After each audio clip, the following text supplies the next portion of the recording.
नारायणाय नमः। नमो राघवाय। आप सभी स्नेहीजनों, जय श्री राम, जय श्री राधे श्याम।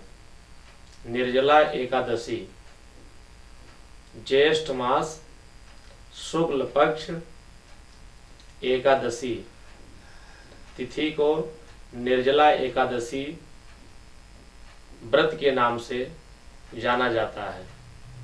2 जून 2020 दिन मंगलवार को निर्जला एकादशी का व्रत विधि विधान के साथ इस वर्ष किया जाएगा। निर्जला एकादशी की ऐसी महिमा है, शास्त्रों में ऐसा कथन है कि इस व्रत को बिना जल का सेवन किए हुए, बिना जल पिए जो भक्त श्रद्धा भक्ति के साथ इस व्रत को धारण करते हैं, उनको वर्ष भर की समस्त एकादशियों के व्रत करने का संपूर्ण फल प्राप्त हो जाता है। वैसे ये व्रत ज्येष्ठ मास में करना बड़ा दुर्लभ है, बड़ा कठिन है, बड़ा दुस्तर है, क्योंकि गर्मी का समय है। बिना जल के सूर्योदय से लेकर के अगले सूर्योदय तक, यानी 2 जून प्रातः 5 बजे के आसपास से लेकर के 3 जून तक बिना जल सेवन किए इस व्रत को किया जाता है। शास्त्रों में ऐसा वर्णन है कि इस व्रत को सर्वप्रथम भीम जी ने किया था। एक बार भीमसेन सरस्वती नदी के तट पर विराजमान श्री वेद व्यास जी के सम्मुख पधारे।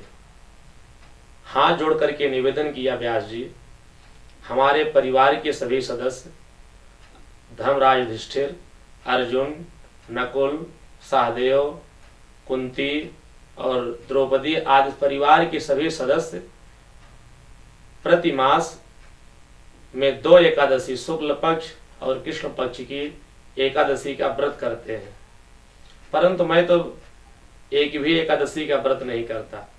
हमारे परिवारी जनों को स्वर्ग की प्राप्ति होगी, उनको ऐश्वर्य की प्राप्ति होगी, क्या हम इस फल से वंचित रहेंगे? क्योंकि परिवारी जन एकादशी का व्रत करते हैं, परंतु मुझसे कोई व्रत रहा नहीं जा सकता, मैं भूखे नहीं रह पाता हूँ। कोई ऐसा उपाय बताइए कि समस्त एकादशी के व्रत करने का संपूर्ण फल हमें भी अपने परिवारी जनों के साथ प्राप्त हो जाए। तो श्री व्यास जी ने भीम से कहा, हे भीम, अगर वर्ष भर की 24 एकादशी के व्रत करने का फल आपको प्राप्त करना है, या जिस वर्ष में मलमास आता है, जिसको हमारे यहाँ शास्त्रों में पुरुषोत्तम मास, अधिक मास के नाम से जाना जाता है, उस वर्ष 26 एकादशी होती है। उस वर्ष में अगर कोई इस निर्जला एकादशी का व्रत बिना जल सेवन किए हुए करता है, तो 26 एकादशी के व्रत करने का संपूर्ण फल प्राप्त हो जाता है। अतः आप इस व्रत को करें। तो व्यास जी के निवेदन पर श्री भीम जी ने निर्जला एकादशी का व्रत किया, जिस व्रत के प्रभाव से उनको संसार की समस्त एकादशियों के व्रत करने का पूर्ण फल प्राप्त हुआ, और वो अपने समस्त परिवारीजन परिकरों के साथ में भगवान के धाम को प्राप्त किए। इसलिए इसी एकादशी को भीमसेनी एकादशी के नाम से भी जाना जाता है। यह व्रत बड़ा दुर्लभ है, बड़ा दुस्तर है। वैसे समस्त एकादशियों का व्रत सबको करना चाहिए, क्योंकि एकादशी के दिन अन्न ग्रहण करने से शास्त्रों में ऐसा कथन है कि लोग अन्न नहीं पाप का भक्षण करते हैं। इसलिए प्रति एकादशी का व्रत हमको, आपको, सबको करना चाहिए। विशेषता अयोध्या, वृंदावन, काशी आदि बड़े बड़े तीर्थ स्थानों पर जो महात्मा गण हरि भजन में हर समय अपने जीवन को समर्पित किए रहते हैं, ऐसे जितने महात्मा हैं, वो जितनी भी एकादशी है, सब का व्रत निर्जल ही करते हैं।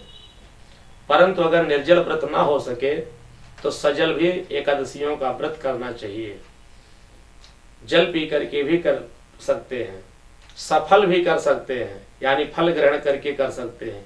जूस, दूध, दही आदि का सेवन करके भी इस व्रत को किया जा सकता है। परंतु जो 24 एकादशी का व्रत नहीं कर सकते उनके लिए विशेषता इस व्रत को निर्जल रह करके ही करना चाहिए, जिससे वर्ष भर की समस्त एकादशी करने का संपूर्ण फल प्राप्त हो। जो वृद्ध हैं, जो अस्वस्थ हैं, जो रोगी हैं, जो बालक हैं, उनको किसी व्रत का विधान नहीं करना है, परंतु एकादशी के दिन सतोगुण का पालन करें और भगवान का भजन करें। जो भक्त कर 2 जून को इस व्रत को करना चाहते हैं या करने का विचार मन में बनाए हुए हैं या प्रतिवर्ष करते हैं, उनसे निवेदन है कि प्रातः काल 2 जून को सुबह ब्रह्म मुहूर्त में ही बिस्तर का परित्याग करें और सबसे पहले सो करके जब उठें तो अपने दोनों हाथों की हथेलियों का दर्शन करें और हो सके तो इस मंत्र का पाठ करें। ओम काराग्रे वसते लक्ष्मी कर मध्य सरस्वती कर मूले तु गोविंद प्रभाते कर दर्शनम। इस तरह से एकादशी का व्रत शुभारंभ करना चाहिए, क्योंकि प्रातः काल के समय में हमारे हाथ के अग्रभाग में लक्ष्मी का वास होता है, मध्य भाग में सरस्वती का वास होता है, मूल भाग में भगवान विष्णु का स्थान होता है। श्रद्धा भक्ति के साथ जो दर्शन करते हैं उनका पूरा दिन मंगल ही मंगल होता है। पृथ्वी को प्रणाम करें, शौचादि क्रिया से निवृत्त होकर के स्नान करें, हो सके तो गंगा जी में, यमुना जी में या किसी तीर्थ स्थान पर। अगर नहीं कर सकते हैं तो तीर्थों का जल में मिला करके स्नान करें, गंगा जल में मिला करके स्नान करें। उसके बाद भगवान श्री नारायण की भक्ति करें, ठाकुर जी को पंचामृत में स्नान कराएं, उनको वस्त्र धारण कराएं, अक्षत पुष्प रोली धूप दीप तुलसी दल अवश्य समर्पित करें।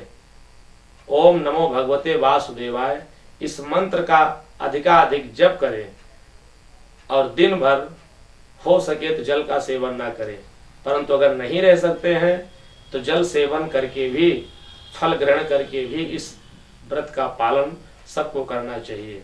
दूसरे दिन 3 जून को प्रातःकाल पुनः ब्रह्म मुहूर्त में उठ करके स्नान क्रिया से निवृत्त होकर के पूजन पाठ करके एक मिट्टी का कलश लेकर के उसमें मीठा जल, शक्कर और जल डाल करके ऊपर पीला वस्त्र रख करके फल दक्षिणा अन्न के साथ किसी ब्राह्मण को दान करें या तो किसी मंदिर में ले जाकर के उसको समर्पित करें। इस प्रकार श्रद्धा भक्ति के साथ जो इस व्रत का पालन करते हैं, इस व्रत को करते हैं, उनको वर्ष भर में समस्त एकादशियों के व्रत करने का संपूर्ण फल प्राप्त हो जाता है और भगवान श्री हरि उस परिवार के ऊपर कृपा दृष्टि बनाते हैं। धर्म अर्थ काम मोक्ष चारों पुरुषार्थ व्यक्ति के जीवन में प्राप्त होता है और इह लोक में जीव सुख भोग करके और अंत में वैकुंठ को प्राप्त होता है। इस प्रकार एकादशी का व्रत हमको आपको सबको करना चाहिए।